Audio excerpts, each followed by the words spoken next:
Ok, bom dia a todos, boa tarde, boa noite, não sei qual horário que vocês vão ver esse vídeo. Porém, aí estamos aí com mais uma aula de história, dessa vez é para o 7º ano. Basicamente, nesse período de coronavírus, eu vou tentar sempre estar fazendo aula assim para vocês, nem para vocês perder tempo, nem para mim. E até para estudar para a prova, quando isso tudo acabar, certo? Bom, espero que todos estejam bem, que estejam fazendo suas atividades, que isso é importante. E a partir de amanhã, eu acredito que amanhã, eu já começo a fazer as correções. Aí eu posto para vocês o vídeo sobre as correções das atividades, sobre cada assunto trabalhado, certo?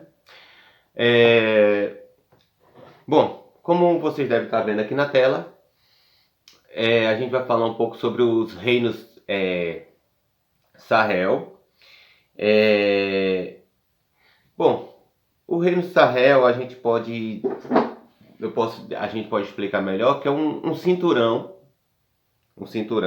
que liga o leste ao oeste da África, fazendo a separação entre a África do Saara, né, a parte ali do Saara, do deserto, a travessia do deserto, e a África Verde, que é onde já começa ali suas matas, certo? Então é basicamente isso. E a gente vai falar sobre isso, um pouco sobre esses povos que vivem nessa área.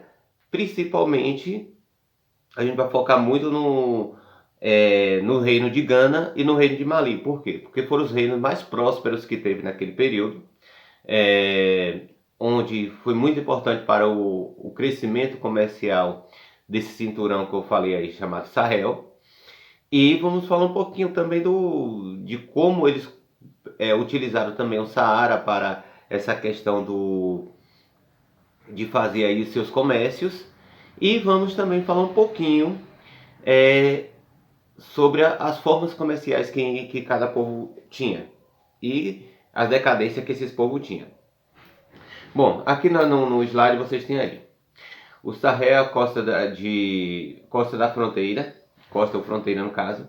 A região abarca todas as regiões do deserto do Saara, ou seja, ela vai de norte a sul, ou de leste a oeste, das terras mais férteis, formando o corredor entre o Atlântico e o Mar Vermelho. A riqueza desse império veio controlar as rotas comerciais através dos desertos. Então o deserto ele se tornou grande importância para a faixa do Sahel para instigar o comércio. O império era descentralizado e as cidades sedes tinham bastante autonomia, porque no caso, inclusive o reino Mali mesmo, foi um período, ele teve um grande crescimento econômico que ela se tornou superior às outras nações. Tanto que ela engole o Império de Gana, ela cresce tanto que ela engole o Império. E esses impérios viviam da caça, da pesca, da agricultura, da escravidão. Não vamos esquecer que muitos escravos que vieram aqui para o Brasil veio dessa região aí. E fazia uso da metalúrgica. Então eles também produziam aí a questão dos ferros. Bom, esse aqui é o Sahel. Vocês podem ver aqui que ele vai cortar de um ponto a outro, certo? Eu menti aí, eu falei um erro aí, que ele pegava o canal de Suez. O canal de Suez é aqui em cima. Então ele está muito distante do canal de Suez. Mas ele pega aqui, ele faz uma ligação do Atlântico, ligando aqui ao Mar Vermelho, certo? Aqui em cima nós vamos ter o Mediterrâneo. Essa parte aqui também, aqui ligada aqui, nós temos aqui a chamada, o Saara, né? Que é essa partezinha aqui, que é um cinturão também. E aqui nós temos a chamada África Verde, que aí nós vamos ter a Mata do Congo, entre outras matas importantes aqui, certo?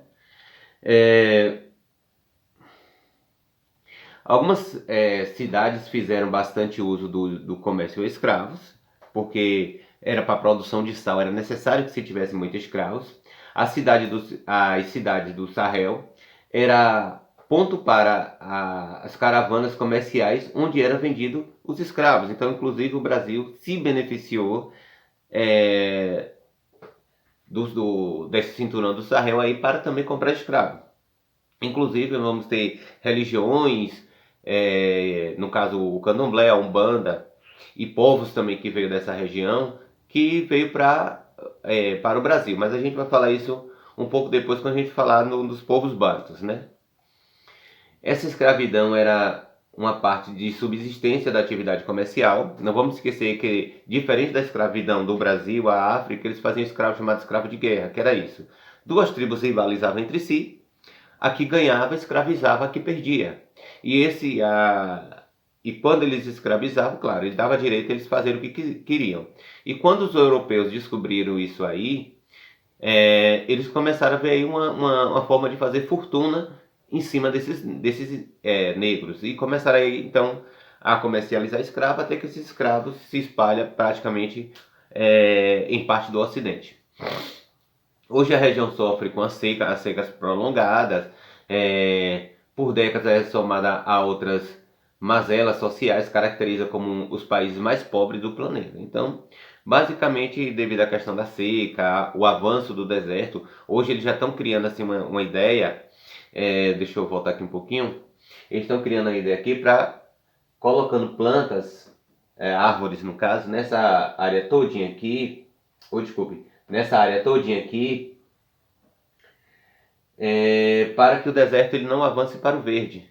Então ele está colocando árvore para uma forma da árvore impedir que as areias do Saara invadam essa região aqui que é o verde, que pode com o tempo se transformar em deserto também. Então, devido a isso, eles estão hoje plantando árvores nessas regiões para evitar que isso aconteça, certo?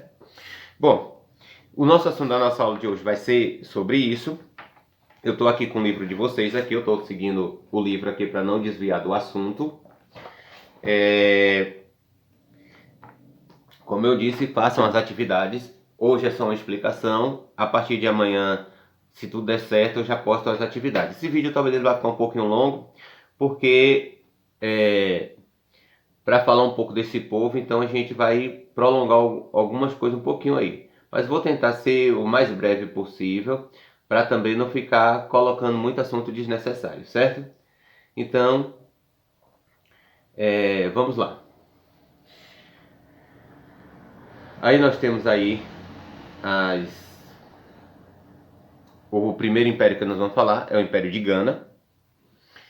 Tem como religião principal o Islã, que foi difundido pelos povos seguidores do profeta Maomé,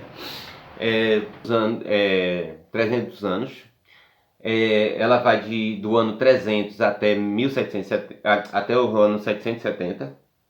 Os governantes eram da dinastia Magas e uma família de bárbaros, no caso, berberes. Mas o povo era composto por negros das tribos Sonic. Bom, esses povos aí, ele foi para essa região aí, levada pelo Sahel, no caso, e desenvolveu assim um reino, e desenvolveu a partir daí o reino de Gana nessa região. Eles se colocaram nessa região e a partir daí ele começou a desenvolver o reino. A nova região aí de Gana, ela se torna, começou a adquirir uma reputação a ser da terra do ouro. Então, devido à região ser muito rica em ouro, a região começou a ficar famosa por causa disso. E atingiu o máximo de glória de durar 90 anos. E atraiu a atenção dos árabes, que vivem aí ao leste, né? E os árabes também começou a viajar e viviam de criação de animais, da agricultura, da pesca, mas também habitavam uma região de grande reserva de ouro também. Então, todos eles tinham a mesma, basicamente produziam as mesmas coisas. Atraía ouro para trocar por outros, produtos que os povos do deserto tinha, né, no caso, os bárbaros. A região de Gana tornou-se, com o tempo, uma área de intenso comércio, porque a partir dali ela se tornou basicamente uma rota comercial ali entre as pessoas que moravam ali. Então aquele cinturão ele se tornou, os árabes traziam coisas de lá, o pessoal tinha um pessoal do deserto também que trazia o comércio para Gana e para depois vai ser para Mali também. E vamos ter os povos ali da região vizinha também que vão para lá para negociar. Então, basicamente, seria o centro comercial. Gana se tornou centro comercial durante um bom tempo. Bom, a partir disso aí, o Império Gana, ele entrou em seu apogeu de 700 a 1200 anos depois de Cristo. Acreditava-se que o surgimento desse império foi no século IV. E o antigo nome desse império era Ouagadougou, que ocupava a área tão vasta quanto da moderna Nigéria e concluiu o território hoje que constitui o reino de Mali. Então, basicamente, esse reino de Ouagadougou ele tinha um território muito grande e depois vai ser ocupado pelo reino de Mali, que vai perpetuar ali durante também um bom tempo. Aí nós vamos ter também aí que o império era comandado por reis, conhecido como Kayamaga. Os habitantes do império deviam pagar impostos, como todo império, né, que a gente pode perceber, é que até hoje, né, se você for olhar, para um país sobreviver, é necessário que os impostos sejam pagos para que as pessoas consigam dar sobrevivência ao país. E lá não era diferente. Era formado pela Kayamaga, seus parentes e amigos. No caso, era como se fosse a nobreza do império ali. O exército era poderoso, fazia a proteção das terras e comércios e era praticado na região. Além de pagar impostos, as aldeias deveriam contribuir para os soldados e lavradores que trabalhavam nas terras da nobreza, que basicamente seria o quê? Como eles precisavam de cavalo para guerra, animais para usufruir da carne e outras coisas, então as pessoas que produziam isso, eles deveriam ser doador, digamos assim, para que o exército ele continuasse sobrevivendo. Então, basicamente, era uma obrigação. Aí nós temos aí o Império de Gana, que fica nessa região aqui, abaixo do cinturão um pouquinho. Cambi Sahel foi uma das suas últimas capitais, que era a capital de Gana. Segundo o relato histórico, o antigo Império de Gana era tão rico em ouro que seu imperador adapto da religião tradicional africana, tal como seus súditos, era denominado de Senhor do Ouro. Então, basicamente, o imperador de Gana, ele era conhecido, ele e os súditos dele, como Senhor do Ouro. Para você ver então como assim, essa região ela produzia tanto, ela era uma região muito poderosa. Aqui nós estamos vendo aqui fotos de artefatos de ouro desse período. A ocorrência de outras potências no comércio de ouro atingiu o Império de Gana e começou a declinar. Por quê? Porque eles tinham tanto ouro e jogaram tanto ouro no mercado que esse ouro começou a ser desvalorizado. Eles não tinham mais aquela importância econômica entre as outras nações porque tinha muito ouro no mercado. Então ele começou a declinar a partir daí. Até por volta de 1076 d.C., em nome de uma fé islâmica ortodoxa, os berberes da dinastia do Emorávida, vindo dos Maghreb, norte da África, ou chamada de África Branca, né, que o Maghreb era o pessoal mais, como posso dizer assim, mais claro, mais europeizado, digamos assim. E ataca e conquista Cambissaé, a capital do Império de Gana. E a partir daí, Gana, que já estava caindo, ela declinou. Aqui nós temos aqui o Senhor do Ouro, né? Aqui utilizando todo o material feito de ouro a partir disso aí. Inclusive a África ela vai ser muito explorada também pelos europeus devido a isso, as conquistas que vamos ter aí durante o anterior à Primeira Guerra Mundial, que é quando se conquista a África e a Ásia. Uma das coisas era em busca dessas terras ricas, né? Em busca da riqueza africana. Aqui nós temos aqui a população. Depois de muitos anos de luta, a dinastia dos Almorávidas Berberes tomou o poder por pouco tempo. O império entrou em declínio em 1240. Foi destruído pelo povo Mali, ou seja, como eu disse no início, foi um império que foi engolido os povos malis. Aqui nós temos aqui uma outra imagem aqui sobre questão do ouro, a população, o Império Mali, que foi um dos maiores impérios já visto nesse período. O Império Mali, você pode ver que ele era bem grande, olha o tamanho. E aqui nós vamos ter o Songhai. Bom, o Império Mali começou em uma região do Império de Gana, habitada por seus territórios de Mende, terra das mendigas.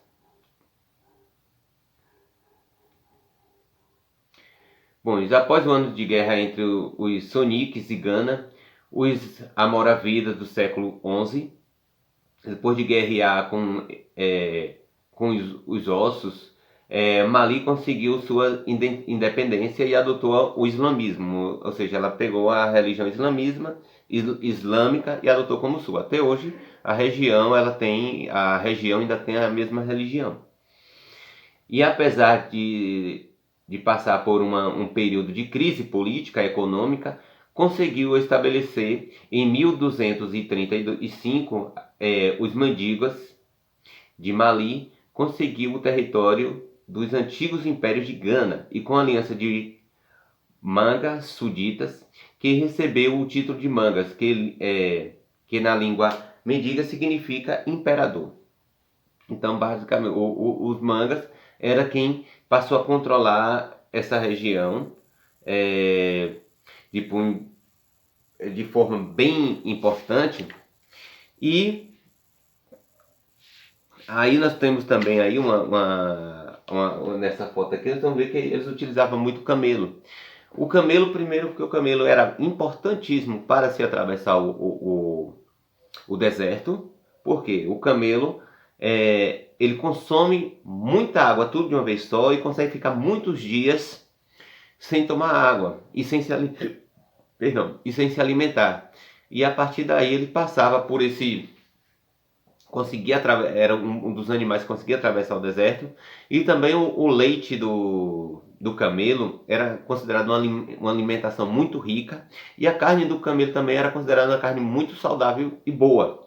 Então, basicamente, o camelo, tanto ele servia para a travessia do deserto, como meio de transporte e economia, porque eles levavam a mercadoria de um local para outro, como também era importante para a sua alimentação. Então, o camelo, ele nessa região, ele se tornou parte importante. É tanto que se a gente for assistir os filmes relacionados aí à travessia de deserto, essas coisas aí, vocês vão perceber que se utiliza muito camelos. Por exemplo, se a gente o filme A Múmia, o 1, você vai perceber que eles utilizam muito camelo ali naquela região, que a múmia, no caso, seria no Egito. O filme, né, no caso, baseado ali no Cairo, ali. E eles utilizam muito o camelo como meio de transporte. Então, o camelo é essencial para esse povo. Aí nós temos aí a questão do povo. Ao contrário do Império de Gana, somente se preocupava em manter os povos dominados. a fim de controlar o comércio da região. O imperador de Mali se impôs de forma contralista, estabelecer a fronteira bem definida e formulando leis por meio de uma assembleia que chamara de Graba, de Gibara, composta por diversos povos do império. Então, o Império de Mali ele não quis passar pelo processo de ser dominado por ninguém, e a partir disso aí ele chegou para ele e disse, olha, o Império é meu, vou fazer assim, vamos nos organizar aqui, vamos criar leis que protejam nosso povo. E assim foi feito. Essa lei era chamada de Gibara, que era a lei dos povos. Aqui nós temos aí a escultura aí do povo Mali. Aí mais outra aí. Outra. A aplicação da justiça era implacável, tanto que vários viajantes se referiam aos povos negros como os que mais odeiam a injustiça. E seu imperador não perdoa ninguém que seja acusado de injusto. No caso, ele não perdoava ninguém que fosse acusado injustamente, porque o critério do povo de Gana era justamente manter a justiça acima de qualquer coisa. Então, a partir do momento que eles tinham ali como forma ali a organizar a justiça desse povo, então era desnecessário que esse povo fosse acusado injustamente. Então, existiam umas leis para isso também. Acreditava-se que o imperador Mali tivesse a extensão da Europa Ocidental, ou seja, que o tamanho do reino do Mali fosse o mesmo tamanho da Europa Ocidental. Então, basicamente, era enorme. Aqui é o imperador de Mali, que era chamado de... Deixa eu ver na minha memória aqui. De Mansa. E esse Mansa, tá aí. As características do rei aí. Os povos da atual, da região do Mali, né? O Império de Mali se tornou o herdeiro do Império de Gana, pois passou a controlar todo o comércio local. Outro extraído por Mali sustentava grande parte do comércio do Mediterrâneo. Conta-se que entre 1324 e 1325, Mansa Musa, que era o nome daquele cidadão que eu mostrei ali, em uma peregrinação a Meca. Meca é a cidade onde estão enterrados os restos mortais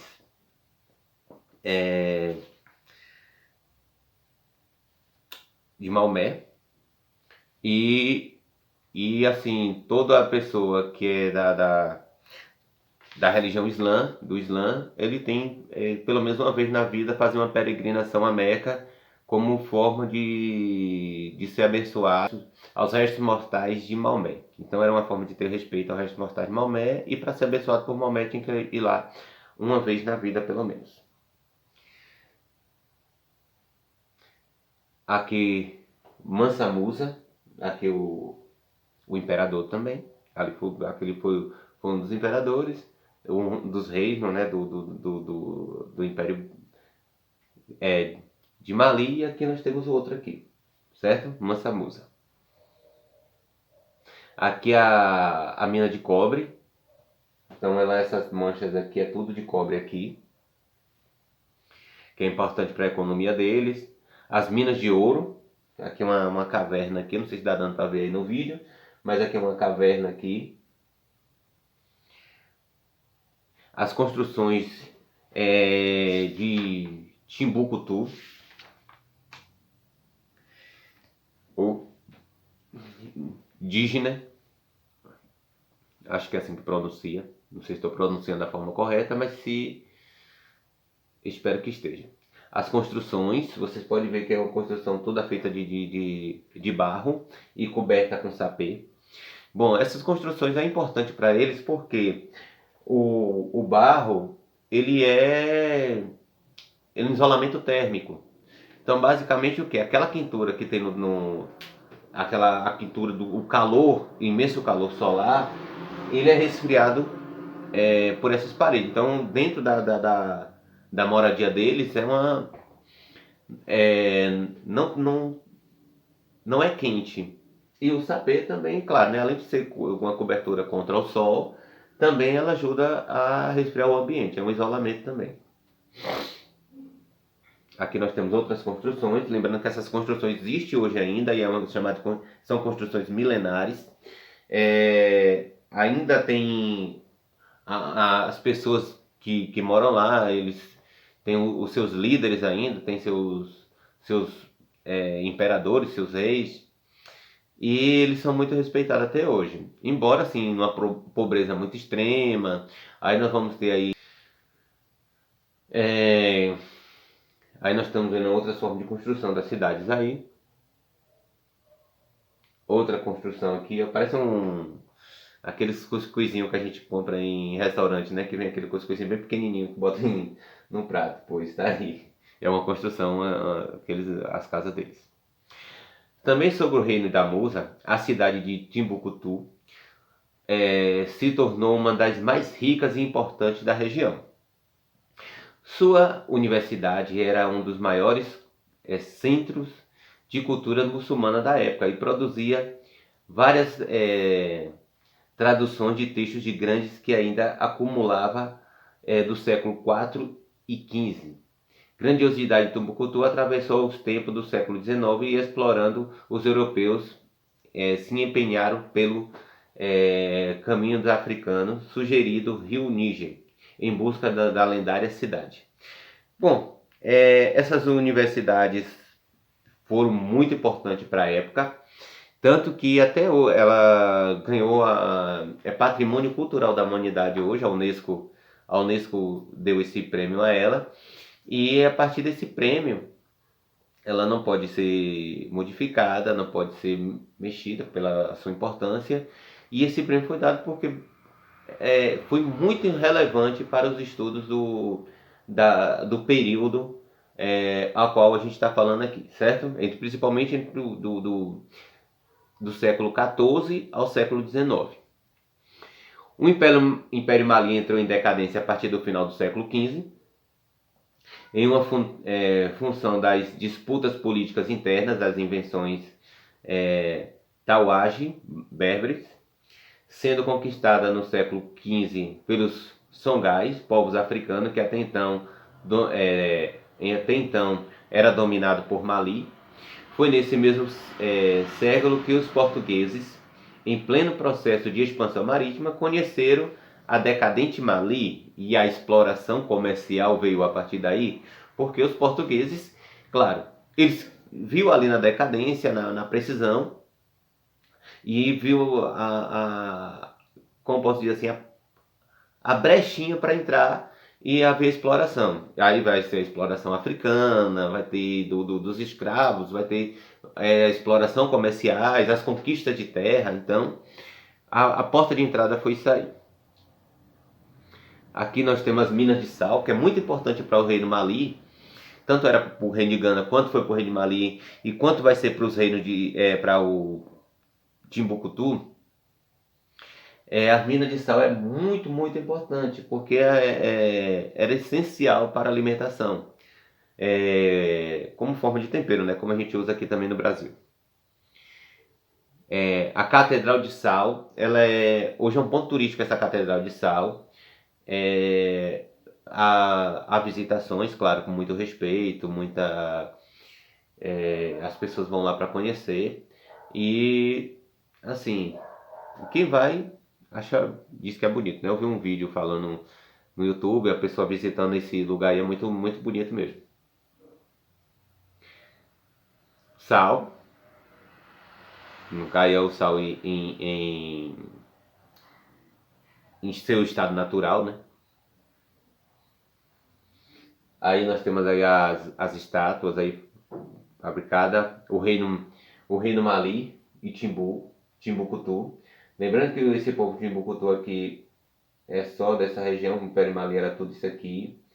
Bamako também é um povo daqui, então basicamente é o tamanho do império todo. Muito enorme, né?